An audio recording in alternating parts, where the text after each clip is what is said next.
Testing, testing. Nice. Good morning. Just on my way to Bath to link up with Paddy and Harry. We're going to have a team meeting. We're going to do some training. We're going to do some filming. We are going to attend our OCR course tomorrow, Ocean Rowing course with Rannoch online, and go out for supper, have a bit of a social, and just get lots done for the row. This is going to be a deep dive 12-part series of how we're going to row the Atlantic. It is Saturday the 15th of November. We're about 390 days away from rowing the Atlantic from La Gomera to Antigua. Sounds pretty simple.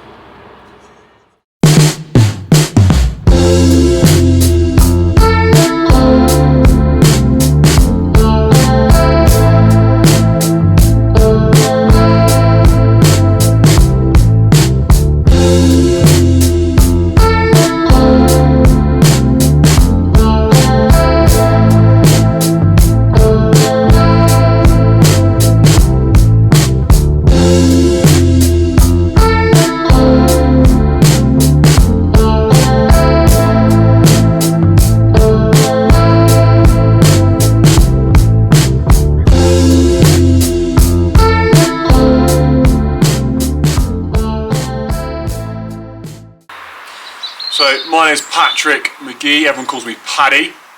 My little background myself, so I am Bath's only commercial honey farmer, as well as running a garden and grounds maintenance company as well. And my hobbies involve beekeeping, nature and shooting. Hi there, my name's AJ. I am the team captain of Rogue Wave for the 2026 World's Toughest Row across the Atlantic. I'm a serving army officer, and in my free time I do a lot of triathlon, phys, and love a bit of DIY as well. Hi, I'm Henry Hogan. I'm part of Team Rogue Wave, and I'll be rowing the World's Toughest Row 2026.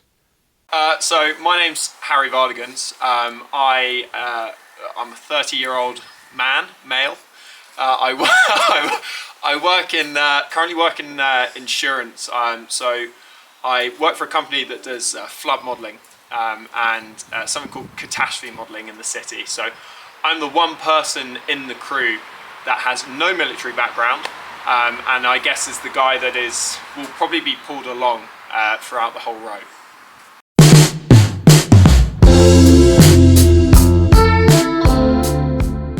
So the world's toughest row, it is a row across the Atlantic Ocean.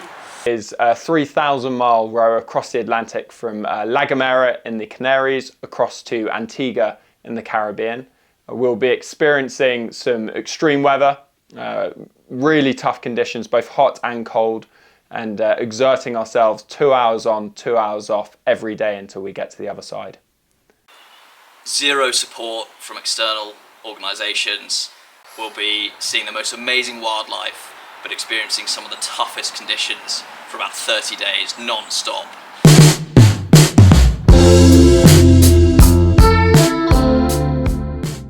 The name Rogue Wave to me, I think, perfectly captures the mindset of every individual in the boat. We are the type of guys that like to really push things out there and be a bit different, and we generally take the alternative path to get there. It's a bit of sort of self-achievement. I want to really push the boundaries out there on something I've never sort of hit before, and I want to do it with like-minded individuals as well.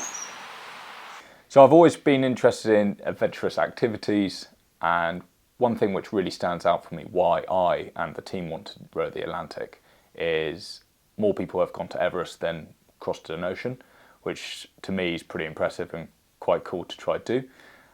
So yeah, that's definitely a forefront of my mind and motivation why I want to cross this vast Atlantic Ocean.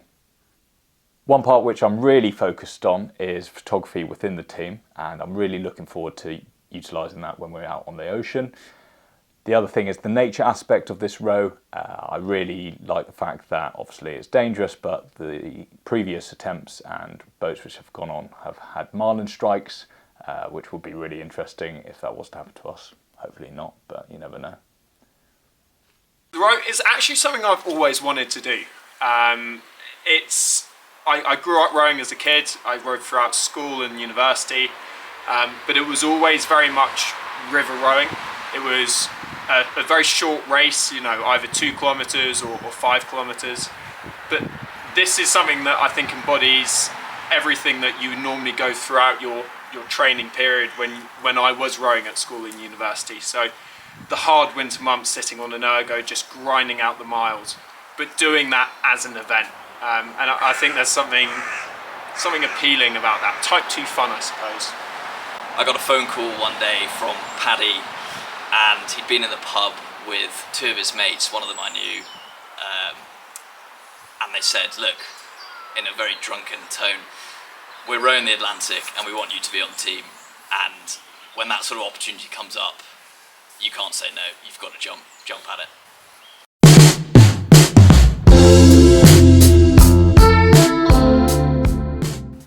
I think the one thing I'm least looking forward to is being left in my own head for too long, but that's why I chose to do this with the other individuals in the boat.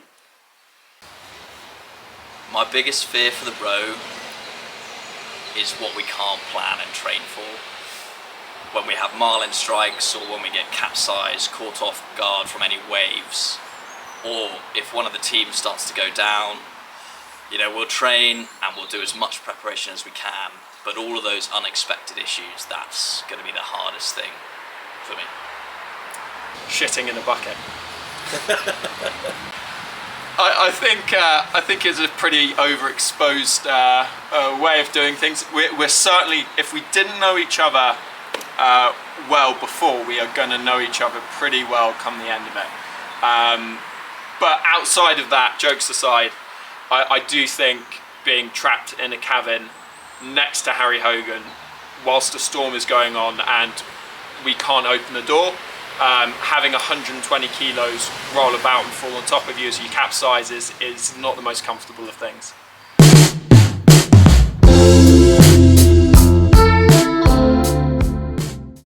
On the lighter side of things, probably being stuck in the same cabin with Alex Jalland, who's about 40 kilos lighter, and then I can fall on top of him. But then also, I guess the morning sunrises, the random nature that we're going to come past. I love nature. I'm a bit of a nature nerd, and just getting out and doing something that not many people in the world has ever done or will ever do, and just doing something different. I think that's what I find fun. I think the one biggest hope I want to take out of this event, honestly, is to achieve something that's completely different to the average day Joe, and doing it in, you know, a competitive way. So we have been as a competitive crew, and we don't just want to cross the Atlantic, we want to put in a good effort and raise some eyebrows at the end of it. The thing I'm most looking forward to is being pushed to the limit and growing and completing something with 3 amazing people, and then the wider competitive teams around us as well. It's going to be a really big challenge, but I think there's less people who've done this than who've climbed Everest, so it's going to be a really good achievement. It's going to be something that all of us are going to be pushed to our limits, and I think we'll grow together and individually. And one of the things I really enjoy is the nature aspect of it, and this is something I'm looking forward to on the row. I really think there's going to be some epic stuff we're going to see, like such things like flying fish, hopefully some marlin, not too many, and hopefully some dolphins if we're lucky, and more importantly, the team and the ventures we get up to.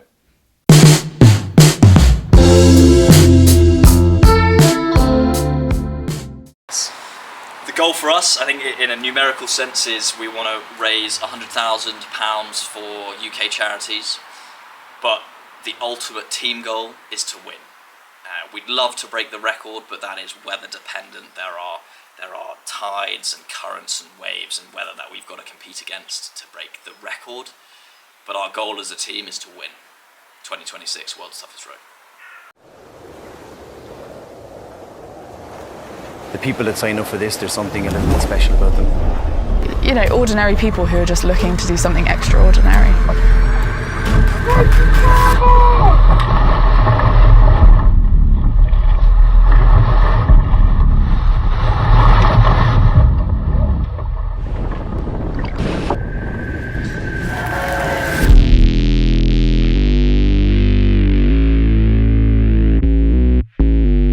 Rubbing the notion is an achievement in itself, but it is that little moment of just pure ecstasy and joy, like feeling like we've achieved something even greater.